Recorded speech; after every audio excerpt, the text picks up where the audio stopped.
So as we all know, the news broke a couple weeks back that the House Progressive Caucus endorsed Shontel Brown over Nina Turner in the Ohio congressional primary. And when that happened, we went on YouTube, as well as all of our sort of indie left media peers, and talked about just how disgusting that was. And we even made a point on this show to say, hey, look, we haven't really heard from Jayapal herself on this, or AOC, or Cori Bush, or Ilhan Omar. Like, the House Progressive Caucus has almost 100 members, so it's not a huge surprise that, like, they would vote overwhelmingly to endorse the incumbent, Shontel Brown, since she caucuses with them, even though she shouldn't, because she also caucuses with the Third Way New Democrat Caucus. But we were like, well, what happened with that vote? How did that happen?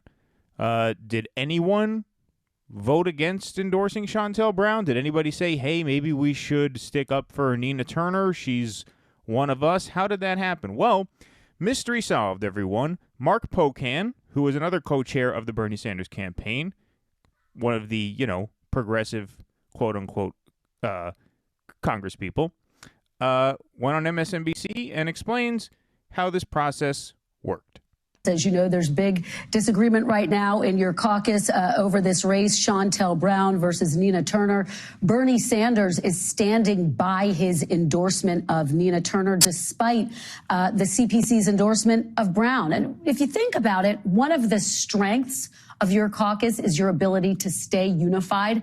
What do you make of this divide? Does it spell trouble in the future for your caucus?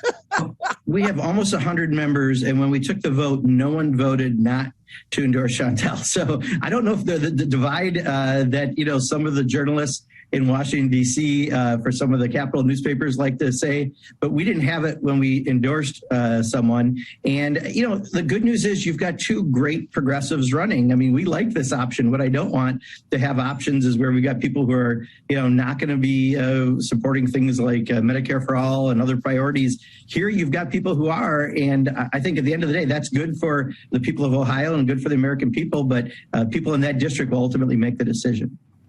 Okay, so he says not one member of the caucus voted not to endorse Shontel Brown. Now that doesn't... and he's so out of touch with his own voters, he didn't realize he shouldn't say that. Right.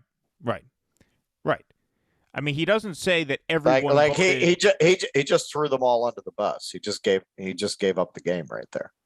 Yeah, not one member, not AOC, not Ilhan Omar, not Jayapal, not Kana, not Cori Bush, not Jamal Bowman, not him.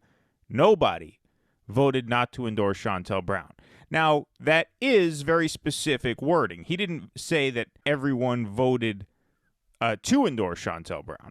He just said no one objected to the caucus endorsing Shontel Brown, which is plenty bad enough. Then he goes on to say, well, we have two great candidates in the race, and isn't that great? Yeah. Shontel Brown, we've already been through, recipient of big oil money, Israel lobby money, Republican donor money, helped put her over the top in the first race. Oh, yeah, we have two great candidates in the race. She wins, great. If Nina wins, that's okay, too. Hey, they're both pretty much the same, right?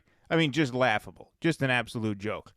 But I do want to react because you laughed when the host there, I forget her name, said that the Progressive Caucus has been praised for its unity. By who? I've never heard such a thing. Well, what she means there, I think, is that they've been praised for their willingness to fold when it counts. That's what I think she means. All right. Okay. Now, the Progressive Caucus has been praised for its unity. In order for MSNBC to praise the Progressive Caucus, right? I mean, the sort of prereq for that is the Progressive Caucus ultimately saying, okay, fine, here, have the bipartisan infrastructure bill. Build Back Better, maybe it happens, maybe it doesn't. Who cares? Most important thing is party unity.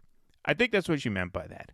But it's very, it's not a coincidence that as they start acquiescing to party leadership, they start getting media praise. They start getting more favorable media for a change, and then that informs unforgivably horrible decisions like endorsing Shontel Brown. Now they're going to get praised for that, and then they're going to get shittier. And We're shittier. all unified. Right. That's how. We're That's how all it'll work. together. Those progressives, they were big meanies, but now they're adorable and fuzzy. Right. They learned how to play the game.